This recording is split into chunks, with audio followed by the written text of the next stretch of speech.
KKFI comes from Community Lending of America. Their Community Minute for October spotlights Bike Walk KC, whose mission is to redefine our streets as places for people to build a culture of active living. A greater Kansas City where everyone moves through the city and its public spaces equitably, safely, comfortably, and sustainably. Walking and biking are simple solutions to complex problems of environment, health, transportation, disparity, opportunity, economy, and more. Learn more about Bike Walk KC all this month at Community Lending of America's site, CLAKC.com. KKFI thanks Billy's Grocery for feeding our volunteers during this fund drive. Billy's Grocery provides organic, nutrient-dense whole eats and treats from their location at 3216 Gillum Plaza in Midtown Kansas City. You can find out more and order online at billysgrocery.com. That's BILLIES grocery.com. We really appreciate their support. 90.1 FM KKFI Kansas City Community Radio. This is Changing Narratives with Brother Jay, and we are at the end of our tail end of our fall pledge drive. I apologize, I have been asleep at the wheel here for my first segment, but here at Changing Narratives we do have a pledge champion up to $150. Our pledge champion is Clovis the Jazz Cat.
.org to make your donation.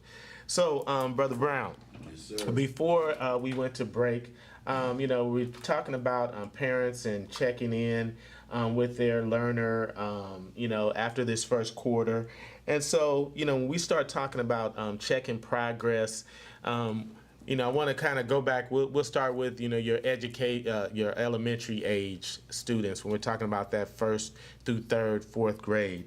And when we're talking about reading, some of the milestones that parents should be looking for, checking to ensure that they're retaining that information. And then even moving into the second quarter, how can parents be proactive around certain things? And so I guess there's a two-part question.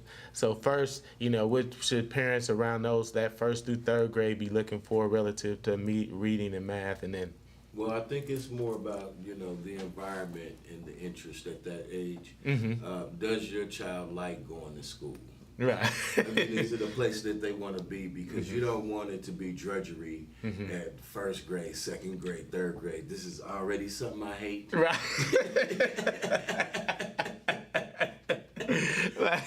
like, now I know there's a lot of playing on, right. So yeah. If you hate it already. Yeah, so again, and that's just the first, when we're working with the students on the baseball team, that's what I ask them. Do you like your teacher? Do you like your school? What subjects do you like, and which one do you do the best in? And so now it's you want to really fill that out and not, treat it like, well, what's your favorite color? You want to really ask that in a probing way so that you can see what, is it the teacher? Is it the students? Is it the decor in the classroom, the way things are set up? Is it the day? Right. You know what I'm saying? So, is your child really, not a morning person? And so the fact that, the way school is set up and what time y'all have to get there, right, makes the first part of the day just not academically tenable. Like, I don't want to do math at 7. Right. Thank God I never had an algebra class in the morning. Right. Because it was, and I like math. But like you said, that's not your optimum learning time, exactly. First thing in the morning. And right. So, again, looking at those things now, academically, you want to see that your child is still asking questions. Right, and right. This is where we are at this point. And then you want to be able to just go to the library from time to time or pull out their homework and ask you to explain it to them. Right. And that's what I do. Can you explain to me what this is? Because again, that's a big problem. Kids coming home with work that they can't do on their own. Right. And it doesn't generally take a lot of instruction, but they wouldn't have been able to get the engine going independently.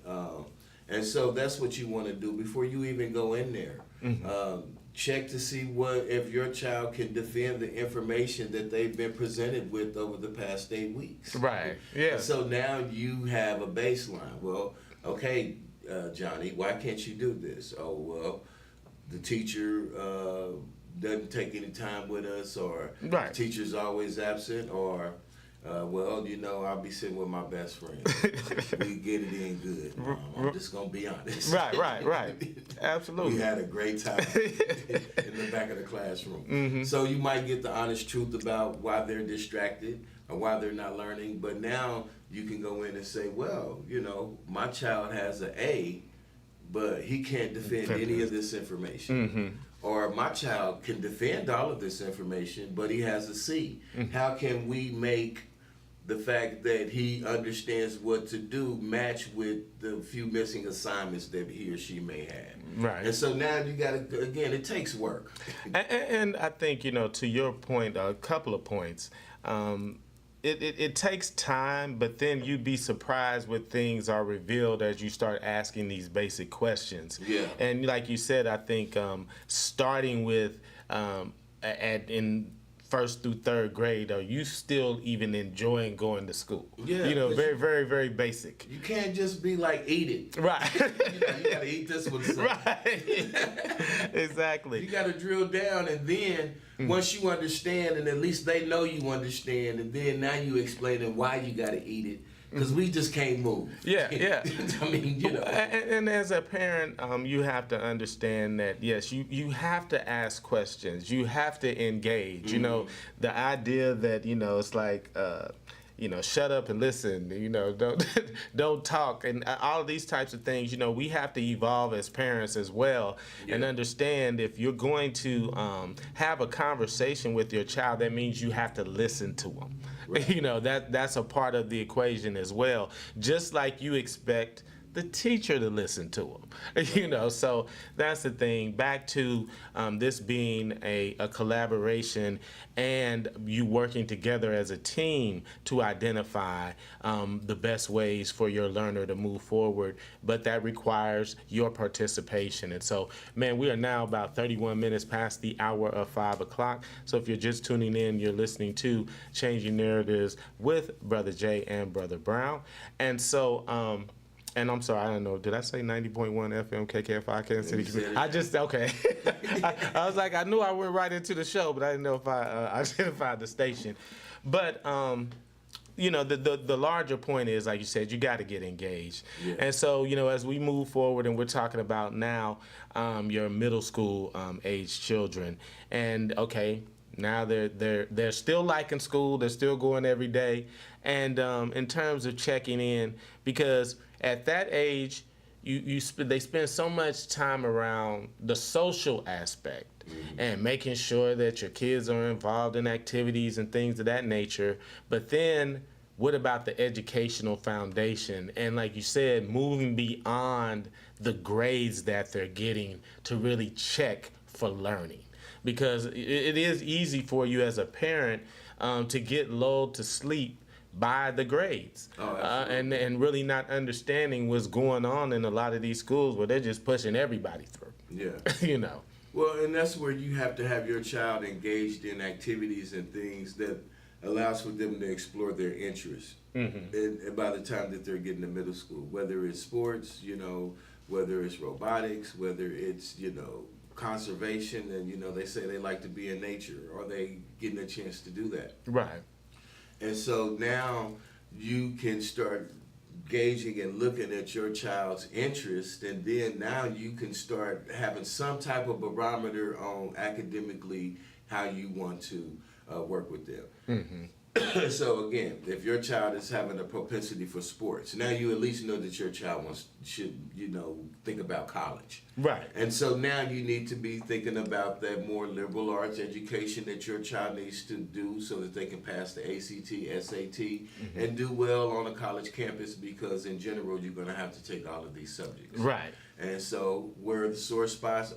We just got to get through algebra, mm-hmm. because we're still deciding on a profession, and maybe it's going to be somewhere around sports, coaching, sports medicine. And so now you can think about it. If they're showing a propensity for science, where did you go do science as a child outside of the classroom? Right. You have to figure that out. And so now you can accurately see if this school is giving your child the type of science and experiences that they need in that subject. Mm-hmm. And so now this is not to say that they're going to go ahead and be a botanist. Right. This is to say, are their interests matching, you know, can we figure out how to put them into things that match their interest, and then what is that academic component that should be, you know, known if they say that they wanted to do that. Right, and like you said, I think once again, asking more out of our parents. Yes. And understanding that, you know, when you move into middle school and now you're dealing with 4 or 5 different teachers, yeah, as opposed to just one. And what that responsibility looks like for you as a parent, now you have to have multiple relationships. Yeah. And so, but that's all a part of it. Yeah, because unfortunately your child could be a good kid and get all A's, and now when you get to middle school and high school, oh man, Marcus, he's just so quiet and nice. Mm-hmm. Give him an A. Right, exactly. You did half the work. You're not really learning, but you're not a problem. So you're able to fly under the radar and get the benefit of the doubt. And so that's the other thing that you have to watch out for, because, you know, people ain't just itching for more work. Right. Absolutely. And like you said, I don't think parents really understand just that whole phenomenon of, if your child is relatively well behaved, that can shift the way in which they're taught. Yeah. And that's not always a good thing. Like you said, it's like, I'm not going to challenge them because they're a good kid. Yeah. You know what I mean? And so that's the thing where you have to be aware of that. Yeah, again, and it'll show up like, well, if you're the outstanding kid versus you doing work that is going to challenge you while the rest of the class is not being challenged, you wind up helping another kid, which in and of itself is not bad. It helps you on the information a bit more. Or you wind up doing the menial tasks for the teacher, like taking attendance and taking it to the office, or helping grade papers or something other than getting the academic rigor that makes you challenged and be, still in it, in the paint like the rest of these kids are. Because there is a ceiling for you. Right. But it just not within this group of young students. And so that becomes the other side of what could happen. You know, now you're the teacher's pet, and Right. the teacher's assistant versus still being a student, being challenged in the way that you should be. So again, this is just where we have to be, particularly now. You know, nothing's guaranteed. And we're going to have some things in our toolbox that we can actually do ourselves independently of a job. Right. Well, and one of the points that I think that's important that you always make is that everybody should be on an action plan. Yes. And I think, that's another point around parental involvement and making sure that you are tracking your learner and making sure that they're retaining it. And so if everybody is working on something and you're tracking that, then that really kind of solves that kind of problem where, you think that your child is doing okay, but you're not really sure. Yeah. But if you're on an action plan, we can track this. And then I think, like you said, and we were guilty of this as parents too, a lot of times you don't know how to stretch your own child. Yeah. You know what I mean? Like you said, you see the grades and, everybody loves them and that type of thing. But it's like, but then what's next? Yeah. And how do you get the best out of them? Yeah. Again, does the A at Southeast mean the same thing as the A at Lincoln, as the A at Rockhurst, and as the A at Lee Summit, and so on and so forth, as Right. the A in D.C. And so now that becomes the thing, A in Maryland. Right. In Baltimore. Right. Like, ooh, that A in Baltimore, I don't know. No. Absolutely. But So we watched The Wire.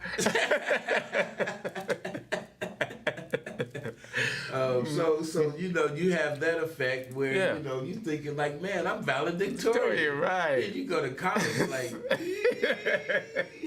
well, Right. you find out in a real way Right. that you don't match up, and that's what people don't understand is that you don't realize you've been practicing bad until you go to do something you really want to do in life. They be like, nah. No, this ain't it. Yeah, shame on them for putting you in this position. Who told you to come up here? Right. But like you said, there's so much that parents can impact in a positive way. Yeah. And cannot stress. We're not talking about tons and tons of time. If you grab a hold of it early enough in their learning and build those habits, it doesn't take a lot of time. It doesn't, so for example, we coach numbers baseball. That's twice a week. Right. We practice, and then on Saturdays we have games. That's the summer. During fall ball, we're on Tuesdays and Thursdays. And so that's just a couple of times a week. And for an hour. And I've seen significant growth amongst all of the students, the young athletes, the 7 and 8 year olds that we had. Right. Now they all think that they should be Babe Ruthing it, Don Mattingly out here or something, I mean, the way that they get in their feelings when they don't do something right. It's like, man, you are 8. Right. You've never done this before. I don't even understand how you so upset. Right. But they put some crazy pressure on themselves. Oh, absolutely. But I'm saying I've consistently seen just the improvement we've been doing. We've been doing it for 2 years solid. I came on in fall ball. I missed the first summer ball, but just in that span, everybody's gotten better. Right. Everybody. Not one single kid on the team has regressed. Right. And we're not in there trying to create D1 athletes. We're not no breaks, no water. Right. It's not that. I'm bringing snacks. Yeah. Right. Like you said, you're treating it like the activity that it is. Exactly. You know what I'm saying? That's the thing. This is not the end all be all. We're not going to, we're not preparing you to go to some academy. Yeah. We want you to, enjoy yourself, get some physical activity. Exactly. And, keep it moving. Exactly. And so again, if you find something for your child to do, now in their interests, it could be within their, personal interests or their academic interests that they really have to show improvement. do just a couple of times a week, you'll see the growth and you'll see the cognitive development amongst your child as well. Absolutely. So man, we are actually up against our second break. So if you're just tuning in, you're listening to 90.1 FM KKFI, Kansas City Community Radio. This is Changing Narratives with Brother Jay and Brother Brown, and we are still in our fall pledge drive. So don't forget to text my voice to 50155 or go to kkfi.org and click on the donate button. Take your donation. We're in the fall pledge drive until tomorrow. So, every dollar is appreciated. So please, please, please send in those donations, and we'll be back after this quick break.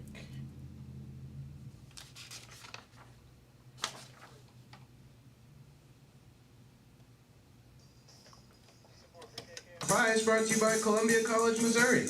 A new future is within reach. With over 7 man, I think I online might have degrees had the sound out for the Columbia first College, 20 minutes. you can complete classes at your own pace.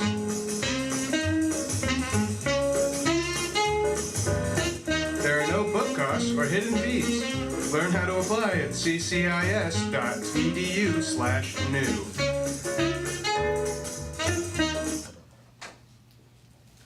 KKFI thanks Char Bar for providing lunch during our fund drive. Char Bar serves up smoked meats and amusements at 4050 Pennsylvania in Westport. More information is available on the web at charbarbbq.com.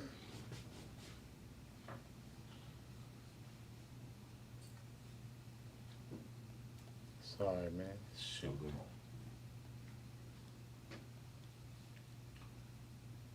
Char bar.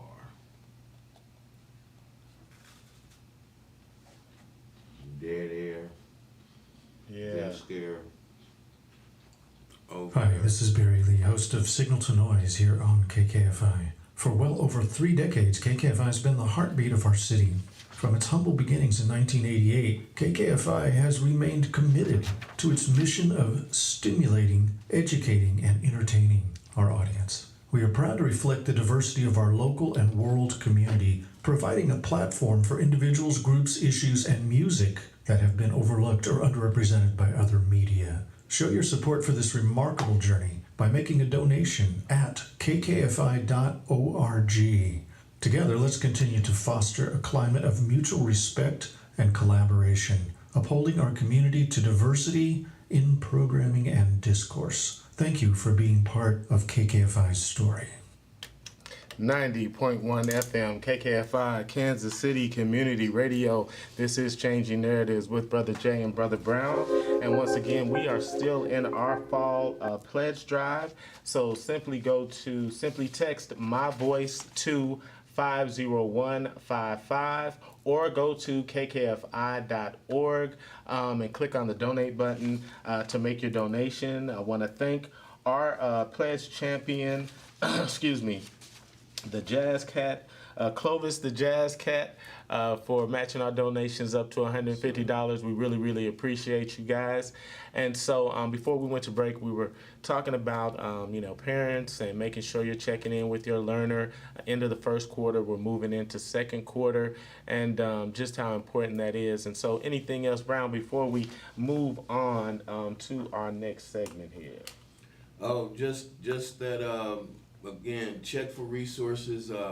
If you're interested in that STEM education, you can definitely check us out at the Kansas City Public Library Southeast Branch. Visit our website, kclibrary.org. And we also have a wide array of online resources that I just took a chance to go through that are really, really beneficial, and I wanted to go through them firsthand to make sure before I offer them up to anybody. Right. Like that is something there and it's navigable.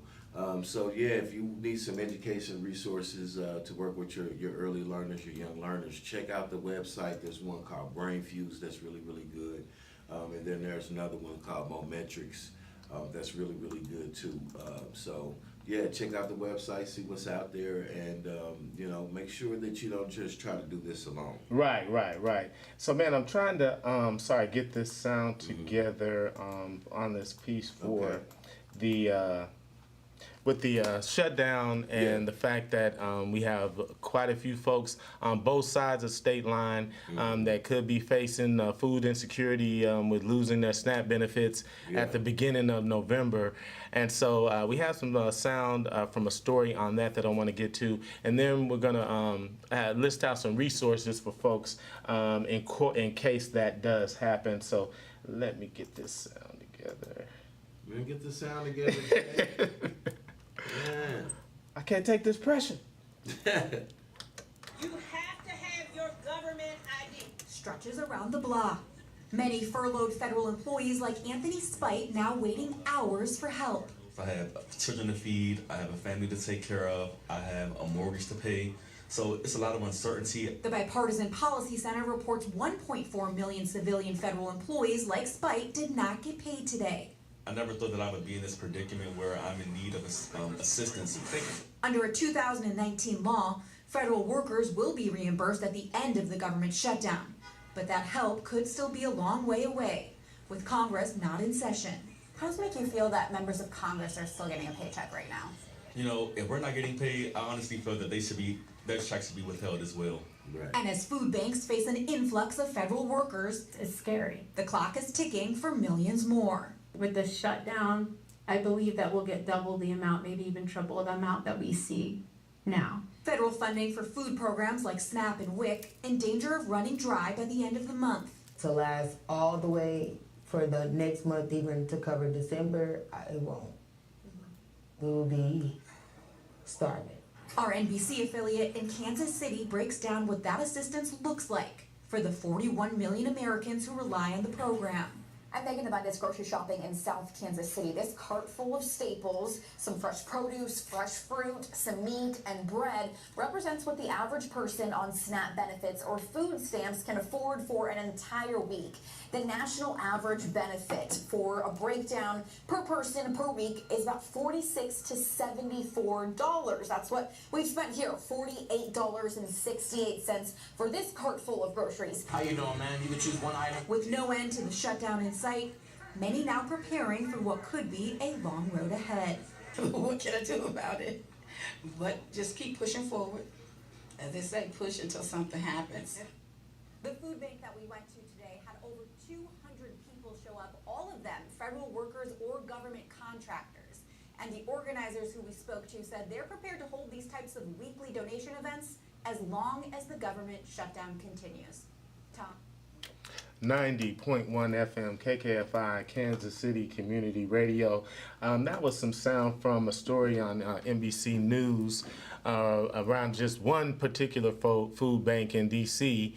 That was set up for federal workers that are dealing with the shutdown. And now, of course, when we're talking about across the states with the SNAP program being in jeopardy. Just in the state of Missouri and the state of Kansas, I think I read in the state of Missouri, we're talking about affecting 650,000 families.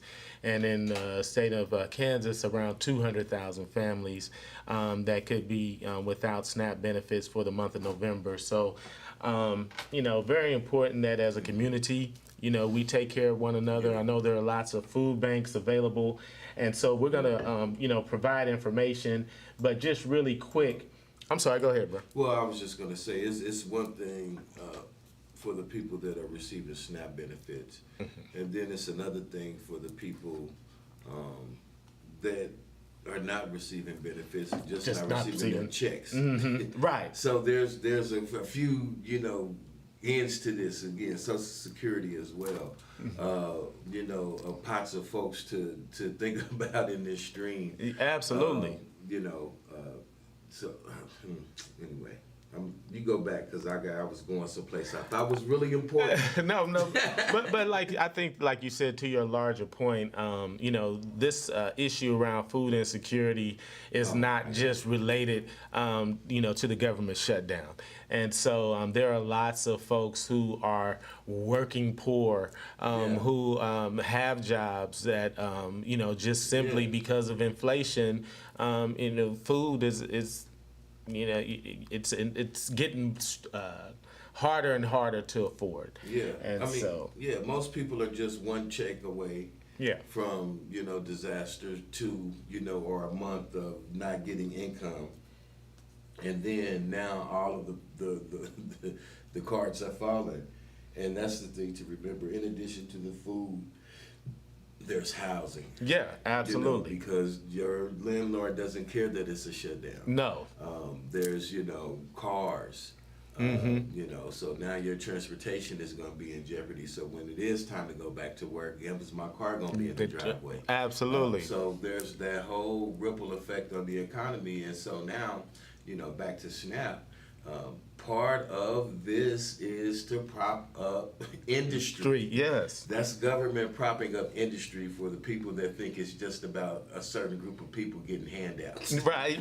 That's propping up the farmers. Yes. Because with WIC, you can only buy dairy products. Yes. You know what I'm saying? So that's propping up industry. It's propping up the grocer. Yes. And so understand that the government is not just always in there to be in the way. It plays a critical through between with industry and the consumer. And, this is just one more example of what happens when you don't have nuance in a conversation. Smaller government sounds great until it's the program that you need. Exactly. And so that's the thing that we have to keep in mind. And so for the state of Missouri, and when we're talking about resources, there is a website called feedingmissouri.org, feedingmissouri.org, just like it sounds. And when you plug that in, it will bring up a page, and it just asks for you to plug in your zip code, and it will provide you with a variety of resources, food banks that are close to your particular zip code. And so like I said, that's feedingmissouri.org. Yes, feedingmissouri.org. And there's a Get Help tab that you tap on, and it will ask for your zip code and go from there. And on the Kansas side, there is a Kansas Food Source. So you have to spell out Kansas foodsource.org, and it's the same thing.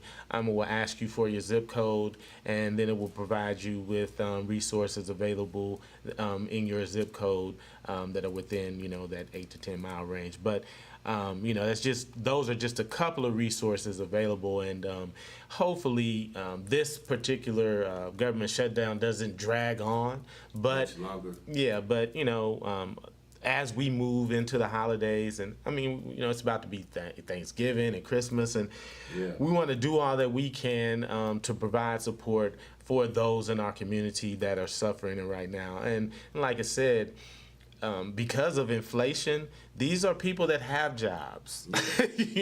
These are people that are getting up and going to work every day that are just struggling to make ends meet. Absolutely, and I've been seeing lines at the food bank distributions at the churches that are in the library corridor of 63rd Street. There's one church that's right across the street from Southeast High School. And I saw the line extend from basically the front of Southeast High School all the way over to 71 Highway. Yeah. I saw the one on Swole Parkway right there at 56, right across from Friendship Village. I think, man, I used to know stuff. Right. Yeah. But right there on 56th and Swole Parkway, 57th and Swole Parkway, it's going all the way back down past 50, all the way, down Swole Parkway. People lined up, and these are not people that look destitute when you look in their face or when you look at the type of vehicles that they're getting out of. Right. Sitting in line in. Right. These are not destitute people, but people that are going to work are finding that they're not too proud. Yes, absolutely. To take some help. Absolutely. And now we are, about 5 minutes before the top of the hour. It's 6 o'clock. Please stay tuned for Roots Wise Reggae. And we are going to continue our Fall Pledge Drive. And so for Roots Wise Reggae, they actually have a champion as well, Kathy Peters, who will be matching donations up to $100. So please stay tuned, like I said, for Roots Wise Reggae. Please support her program. Once again, all you have to do is text my voice to 50155 or go to kkfi.org, click on the donate button, and you can make your donation. Want to thank you guys so much for all of the support that we've received here at Changing Narratives, but overall that the station has received during this pledge drive. We've been doing really, really well, and so want to thank you guys for your support. But man, this hour is done, and so we're about to get up out of here. Anything before we roll? Oh man, just have a good, safe rest of the weekend. Stay warm. Yeah, absolutely. And, once again, think about those out here who are hurting. There's so much going on in our society, and what we need more than ever is empathy for one another. And so want to encourage you guys as you move forward in your work week, just think about that and try to be kind to one another. So we'll be back. Actually, next week I will be out. I am going to a conference, and actually a Hydronitis Superativa conference in Nashville, an Empower conference. Super excited about participating in that, but we will be back the following week. So everyone enjoy the rest of your weekend, and we'll see you guys here in a couple of weeks. Hi, I'm Russ Simmons. And I'm Susan Sanders. And this is Take Two, 2 takes at a movie currently playing in theaters or streaming. This week's movie is an example of product placement run amok. The bizarre true story of a kind-hearted criminal gets the big screen treatment in the entertaining comic